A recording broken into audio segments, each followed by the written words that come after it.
Je vous le disais donc, bienvenue à toutes et à tous dans ce nouveau live. On va débriefer ce soir ensemble les performances des quatre clubs italiens qui sont déroulés en Ligue des Champions. On aura aussi forcément un mot pour les autres qui vont arriver dans très peu de temps puisque la Fiorentina, l'AS Roma et Bologne iront demain en Europa League et en Conference League. Bienvenue à toutes et à tous en tout cas. On espère que vous avez passé une belle soirée. Il y avait pas mal de belles choses. On va forcément parler de cette OM Atalanta assez bouillant dans le contexte dans quelques instants. J'ai quand même envie qu'on ait un petit mot pour les clubs italiens de la veille, puisque ça a joué hier aussi en Italie pour des clubs qui ont fait deux matchs nuls. Ça va être l'occasion d'essayer de voir un petit peu ce qu'il y a à en retenir et surtout l'impact que ça va avoir sur la Serie A ensuite. N'hésitez pas à me dire dans le chat quels sont les matchs que vous avez regardés parmi ceux qui sont déroulés ce soir et hier soir, qu'on essaye d'interagir ensemble, de voir qu'est-ce qu'il y a à retenir, puisque là vous le voyez déjà à l'écran. On va commencer par le Napoli, on ira ensuite, on essaiera ensuite d'avoir un petit mot sur la Juve, et puis on finira forcément par les matchs de la soirée, à savoir deux victoires de clubs italiens ce soir après deux matchs nuls pour la veille. Je vous en dis pas plus. Ciao à tutti, j'avais oublié de le dire il y a quelques instants, et on est donc parti. On va forcément commencer par cette équipe du Napoli. Et ce Napoli, c'est particulier. Ce Napoli, c'est particulier parce que on en parle dans les débriefs sur Calcio Théo. Si jamais vous débarquez sur le live et que vous n'avez encore jamais vu les débriefs qu'on a l'occasion de faire sur Calcio Théo, donc le même nom que ce live Twitch. Un Napoli qui est champion d'Italie, un Napoli qui continue d'enchaîner les bons résultats en Serie A, qui est leader. Mais Antonio Conte et la Coupe d'Europe, c'est une autre histoire. Et avec 8 victoires sur les 30 dernières rencontres, coaché par le tacticien champion d'Italie avec l'Inter, le Napoli et la Juve, et ben la donne elle est différente. Et ce 0-0 face à l'Eintracht Francfort à domicile, il atteste encore une fois des difficultés du coach italien à aller faire des bons résultats en Coupe d'Europe. C'est pas toujours une question d'équipe, c'est pas toujours une question de contexte, mais ça le poursuit, l'entraîneur italien. Et hier, c'était un match très poussif. Le Napoli a globalement été dans une idée de se dire qu'ils allaient faire tourner avec Politano et Elmas sur les côtés. Noah Lang et DRS sont rentrés qu'assez tardivement. Et on se retrouve avec un match nul pour ces Napolitains qui sont, je vais me remettre le classement sous les yeux, mais toujours aussi mal classés dans cette Ligue des Champions cette année. On peut difficilement dire qu'ils sont dans une bonne posture, les Napolitains, puisque avec l'enchaînement des matchs du soir, c'est la dernière équipe barragiste et qualifiée pour la suite de la compétition. À l'heure où on se parle, 24e les Napolitains, à égalité de points avec leur adversaire de la veille, c'est-à-dire l'Eintracht Francfort, et juste devant un autre club italien dont on va parler dans quelques instants, et l'Olympique de Marseille. Ça veut donc dire que pour l'instant, cette équipe-là du Napoli, c'est compliqué de situer un petit peu où est-ce qu'ils en sont. N'hésitez pas à me dire dans le chat qu'est-ce que vous en pensez, parce que c'est vrai que ce Napoli-là, à mesure que le temps passe, en Serie A, on voit que c'est de plus en plus poussif, on voit qu'il y a de plus en plus de difficultés à enchaîner les rencontres à mesure que le temps passe. En Ligue des Champions, la donne, elle est forcément différente, et d'imaginer un Napoli là se qualifier directement, c'est encore largement possible, hein. Il y a seulement 5 points d'écart entre pour l'instant les 8 meilleurs et la zone barragiste, mais il va falloir aller chercher ses premières victoires importantes, ses premiers succès déterminants. Ça peut commencer dès la fin du mois avec une réception de Karabakh, qui est pourtant l'un des adversaires qui a gagné le plus de points, qui a encore allé faire un match nul face à Chelsea en fin d'après-midi. Il faudra ensuite aller confirmer à l'extérieur face au Benfica, et puis pour les deux derniers matchs, déplacement de nouveau à Copenhague et la réception de Chelsea pour finir cette campagne de Ligue des Champions. Des matchs encore abordables, hein. 3 rencontres sur 4 que je viens de vous citer sont à la portée d'un champion d'Italie qui est le Napoli. Mais il faudra aller les chercher, ces résultats maintenant. Et c'est forcément une interrogation, une bonne question de se demander si justement ce Napoli-là est capable ou non d'aller chercher un bon résultat. N'hésitez pas à me dire dans le chat qu'est-ce que vous en pensez. Et surtout, est-ce que ce Napoli-là est capable de grandes choses aussi en Ligue des Champions dans une compétition qui est, on va pas se mentir, l'ennemi juré d'Antonio Conte. On va tranquillement aller voir ce qui s'est dit sur la deuxième rencontre de la veille, puisqu'on va parler de la Juve. Une Juve qui a fait un partout face au Sporting Portugal. C'était un match à domicile cette fois-ci pour les hommes de Luciano Spalletti. Et ce match nul, il est particulier. Il est particulier pour plusieurs dimensions parce que il y a eu un repositionnement tactique dont je vais vous parler dans quelques instants qui est, je trouve, assez intéressant à expliquer. Mais il y a surtout eu euh, du bon et du moins bon. Cette ouverture du score assez prématurée dans le jeu pour le Sporting qui, sur un gros déboulé, va réussir à faire la différence. L'égalisation quasiment dans la foulée de cet homme que vous voyez s'afficher sur votre écran, Dusan Vlahovic. Une nouvelle opportunité pour lui de se mettre en avant pour le Serbe. Mais la vraie question, moi, que j'ai envie d'avoir avec vous ce soir, et la vraie interrogation qu'on va avoir, c'est avec ce joueur. Parce que la grande énigme aujourd'hui de la Juve, c'est Koop Miners. Et Luciano Spalletti, il a fait son premier choix fort avec le néerlandais, qui est désormais défenseur central. Il est stopper gauche, ça fait 2 matchs de suite que le néerlandais l'est. Sa qualité de relance, elle a été mise en avant, et c'est d'ailleurs ce qui a permis à la Juve d'égaliser. En conférence de presse, l'ancien joueur de Redivisie a dit que c'était quelque chose auquel il était habitué, et donc c'était pas forcément un poste qui le dérangeait, parce qu'il avait un rôle assez particulier au milieu de terrain. Et donc, quasiment 2 saisons après l'arrivée de Koop Miners, on est avec un joueur dont on n'arrive toujours pas clairement à déterminer le profil et qui là se retrouve à être un défenseur central avec une bonne qualité de relance. Est-ce que c'est les qualités qu'on doit mettre en avant de Koop Miners ou est-ce que c'est autre chose dont on doit parler? Forcément, c'est un grand mystère avec ce joueur-là. Pour l'instant, ça fonctionne bien à la Juve. Est-ce qu'on est en droit de se poser de la question de est-ce qu'il va être défenseur central toute la saison? On peut se le dire, c'est l'une des recrues les plus chères de la Juve la saison dernière avec Douglas Luiz, très particulier. Nagini dans le chat. Ciao Théo, oh, c'est joliment illustré. Quelle chance de Juric ce soir et l'Inter passait pas loin d'une humiliation. On va en parler dans quelques instants, hein, des 2 rencontres du soir, Nagini, parce que bah, forcément c'est les 2 rencontres d'évoquer. Et, et donc bah, ça faisait partie des choses qu'on va évoquer dans la soirée. Euh, Pourquoi c'est intéressant d'en parler dans quelques instants et de rester un petit peu sur cette Juve là. Si tu as d'ailleurs quelque chose à nous dire, Nagui, n'hésite pas. Je suis très curieux, moi, de l'avenir de cette Juve en Ligue des Champions. Il y a eu des belles choses sur ce match-là. Mais c'est toujours un peu particulier. Je l'ai revérifié au classement. Voilà, ils sont juste derrière le Napoli. Je vous le disais il y a quelques instants. Ça va être des matchs face à Bodo Klimt, face à Pafos, au Benfica et Monaco. Autant vous dire que les 2 prochaines rencontres, ça doit être des points de prix pour cette Juve-là. Les deux derniers matchs face à Benfica et Monaco seront peut-être des rencontres un peu plus difficiles.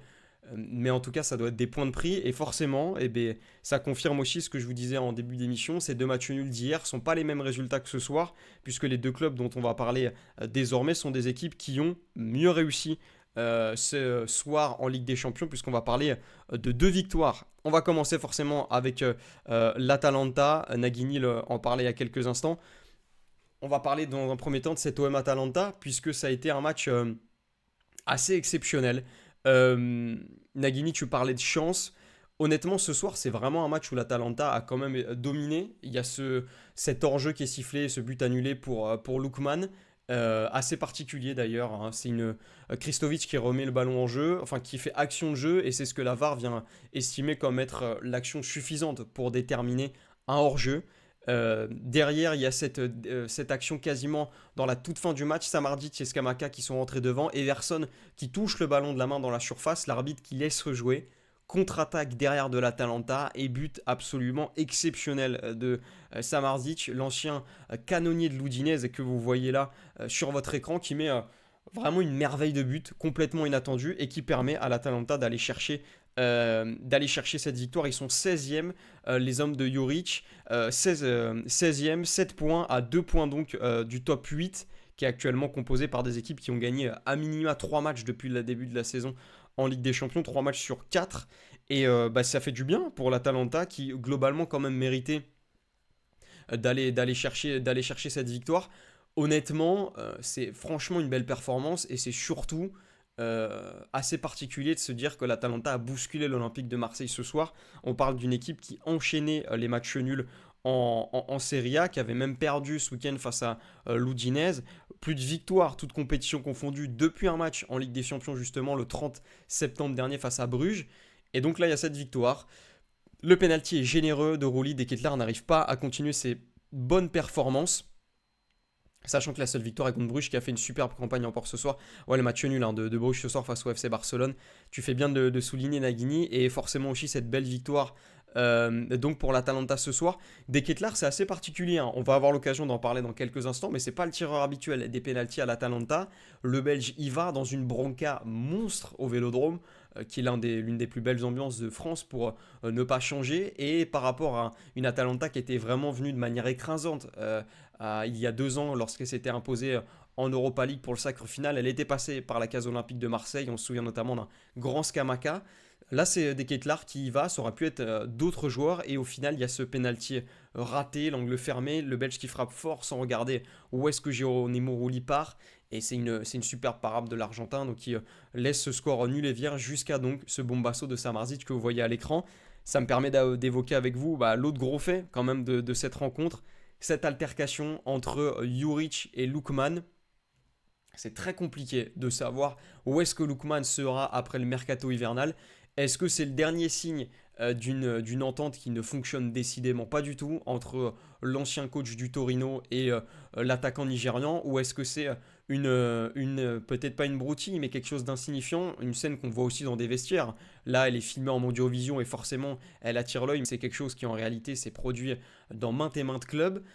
Le problème, c'est les antécédents dans cette situation-là. Lookman qui a eu ce vrai faux départ tout l'été du côté de l'Inter, un transfert quasiment pour 45 millions d'euros vers le club milanais qui s'est pas fait, écarté du groupe pendant un bout de temps, pas là pour la claque reçue en France face au Paris Saint-Germain pour l'Atalanta, un retour progressif sur les terrains en Serie A depuis. Et ce premier gros match déjà disputé pour lui, c'est lui qui marque le premier but refusé pour hors-jeu pour l'Atalanta. Il sort à un quart d'heure de la fin, il y a encore 0-0. Il sort pour Moussa, qui a un profil bien plus défensif que l'attaquant nigérian. Et donc cette altercation entre l'entraîneur et lui, puisque l'attaquant était pas content de sortir. Lookman, c'était déjà border cet été, mais avec Juric, c'est pire, je pense. Il avait déjà les idées ailleurs, nous dit Nagini.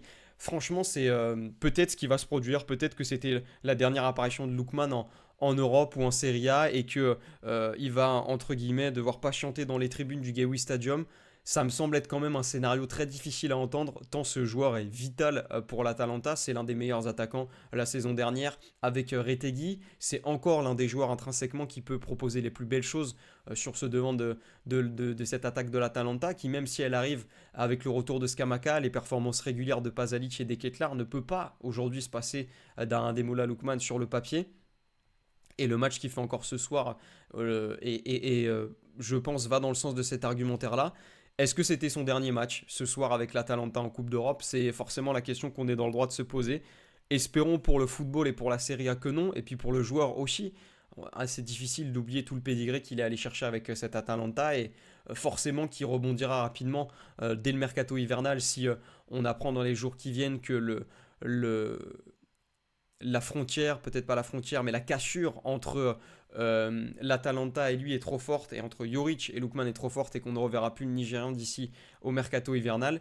Toujours est-il que c'est forcément l'une des scènes qui marque, et qui peut-être vient un petit peu marquer d'une autre manière cette victoire de l'Atalanta, puisque si vous rejoignez le live à l'instant, l'Atalanta s'est imposé 1-0 au Stade Vélodrome face à l'Olympique de Marseille. Ça permet d'aller tranquillement parler du dernier sujet dans ce live. C'est cette victoire de l'Inter. Nagini tout à l'heure dans le chat qui nous disait que l'Inter était passé pas loin d'une humiliation. Humiliation peut-être pas, mais en tout cas cette victoire pour les hommes de Christian Kivu 2-1 face à l'équipe du Kazakhstan, le Kairat Almaty, une victoire de buts 1 avec un 11 largement remanié dès le départ pour Christian Kivu, qui a cherché à faire tourner Fratesi titulaire, Zielinski également, De Vrij et Carlos Augusto qui démarrent la rencontre dès le début. Le premier but encaissé, oui c'est vrai, c'est important de souligner Nagini, après la victoire 4-0 face à l'Union Saint-Gilloise, le 3-0 face au Slavia Prague, je vais y arriver, et le 2-0 à l'extérieur dès le début de cette campagne européenne face à l'Ajax. Un premier but encaissé de la tête, une première réalisation donc au compteur contre ces interistes-là, qui restent dans ce cercle très fermé des équipes qui ont gagné leurs 4 premiers matchs de Ligue des Champions, avec le Bayern Munich et Arsenal. Forcément, l'Inter fait donc partie des 3 premiers, après pile la moitié symbolique franchie dans cette phase de groupe de Ligue des Champions. Ça va forcément être intéressant pour la suite de voir où est-ce que ces Nerazzurri vont être capables d'aller. Un déplacement périlleux face à l'Atlético Madrid pour la prochaine journée, une réception de Liverpool, et puis derrière, la réception d'Arsenal et un déplacement face au Borussia Dortmund. 4 énormes matchs, donc vous l'avez compris, qui attendent cet Inter-là, qui a peut-être pris les points les plus importants ou quand il fallait les prendre. On se souvient, on l'a découvert la saison dernière, mais ce fonctionnement nouvelle génération de la Ligue des Champions rend les matchs importants de la première à la dernière journée, mais c'est aussi important de prendre des points le plus rapidement possible pour éviter de se retrouver dans des scénarios remontada dès la moitié de la compétition. Ce ne sera pas le cas de l'Inter qui a déjà pris 12 points sur 12 possibles. Et cette victoire donc de buts à 1. Et forcément, c'est quand même important, Nagini, tu le disais tout à l'heure dans le chat, cette petite frayeur avec cette égalisation du club du Kazakhstan à la 55e minute de jeu, ce coup de casque qui vient remettre un peu cette douche froide à Giuseppe Meazza, même si c'était une Inter ultra dominante sur l'ensemble de la rencontre, qui a passé quasiment la première mi-temps dans la surface de réparation adverse. Et puis derrière, il y a cette bonne remise en retrait d'Esposito devant la défense et cette frappe vraiment à ras-terre qui fuse de Carlos Augusto qui vient marquer l'ancien défenseur de Monza. Score final 2 buts à 1. Lautaro Martinez, que vous voyez à l'écran, avait lui marqué le premier but. On en restera là donc. Une victoire de l'Inter, 2 victoires pour les clubs italiens donc ce soir. 2 matchs nuls hier, pas de défaite. Ça reste quand même quelque chose de positif à souligner. Et ça permet donc à quand même pas mal de clubs italiens d'être dans une bonne posture puisque l'Atalanta et l'Inter et, euh, et le Napoli sont dans les équipes qualifiées. En revanche, pour la Juve, ce n'est pas encore le cas. Un dernier petit mot pour conclure ce live avec ce qui va attendre les clubs italiens demain, puisque pour Bologne, ce sera la réception des Norvégiens de Brann, la Roma qui, elle, va aller se déplacer d'une manière assez périlleuse face aux Rangers en Écosse. Nagini qui nous dit attendons la Roma demain pour la première défaite d'un club italien. Forcément, venant de la part d'un supporter de la Lazio, je ne suis pas surpris, mais c'est vrai que la Roma est quand même dans une posture assez fâcheuse. Trois rencontres et seulement 3 points pour les hommes de Gasperini depuis ce début de saison. Il va falloir forcément aller se relancer un peu assez vite. Un petit point en plus pour Bologne qui a pris 4 points en 3 journées. Forcément des rencontres assez importantes. Et puis des Rangers, eux, à l'inverse, qui sont bons derniers. 6 buts encaissés en 3 rencontres et un seul but marqué. Ça fait peut-être donc partie des choses, des signes encourageants pour cette AS Roma-là d'aller chercher un point, ou même 3 en Écosse. On va forcément avoir un mot aussi pour cette Fiorentina, l'énigme de la Serie A, puisque en même temps qu'elle est première de Conference League avec le reste de cette Conference League, puisque Cellier et l'Arcana, Lausanne, Samsunspor et Mayence ont gagné leurs 2 premiers matchs. Elle est dernière de Serie A, cette Fiorentina qui n'est plus d'ailleurs coachée par Stefano Pioli, c'est tombé dans la semaine, le tacticien de Florence qui s'était engagé cet été, un retour aux sources après son départ de l'AC Milan il y a quelques années, mais aussi son passage par le banc de la Fiorentina au milieu des années 2010. C'est fini pour Stefano Pioli. Et donc un premier match d'un intérimaire en attendant d'avoir un nom définitif pour la suite de cette saison à Mayence, en Allemagne, face à une équipe, je vous le disais donc, qui a gagné ses 2 premiers matchs de Conference League, comme la Fiorentina. Est-ce que ça va être le début d'une belle histoire pour cette équipe qui a quand même un effectif assez impressionnant cette saison en Fiorentina, en Serie A? C'est vraiment une énigme de les voir aussi loin dans le championnat. 14 points déjà qui les séparent du podium. Une équipe qu'on attend forcément plus haut. C'était très prometteur avec Raffaele Palladino la saison dernière. Il y a eu sa prolongation au début de l'été et puis sa démission quelques semaines après. Un gros séisme quand même pour le club géré par Comiso. Et puis derrière le retour de Stefano Pioli, un petit peu, pas comme un cheveu sur la soupe, mais dans un contexte où on se demandait ce que Stefano Pioli allait faire après une aventure du côté d'Al Nasser et du club de Cristiano Ronaldo, et puis un départ il y a quelques années plus tôt de l'AC Milan. Finalement, ça a été une terrible mésaventure, puisqu'il y a ces 2 victoires en Conference League, mais il y a quand même ce contexte très malheureux, je vous disais donc, puisque la Fiorentina jouera demain un match de Coupe d'Europe, en étant dans le même temps dernière de son championnat. On verra bien ce que ça donne, on aura l'occasion forcément d'en parler sur Calcio Théo dans quelques temps, avec forcément un nouveau débrief qui va arriver pour cette 11e journée de championnat dès lundi matin à 8h, ça ne bouge pas. La trêve internationale qui s'ouvre derrière avec 2 matchs décisifs de la nationale et pour tenter d'aller disputer à minima les barrages de la prochaine Coupe du Monde de football 2026.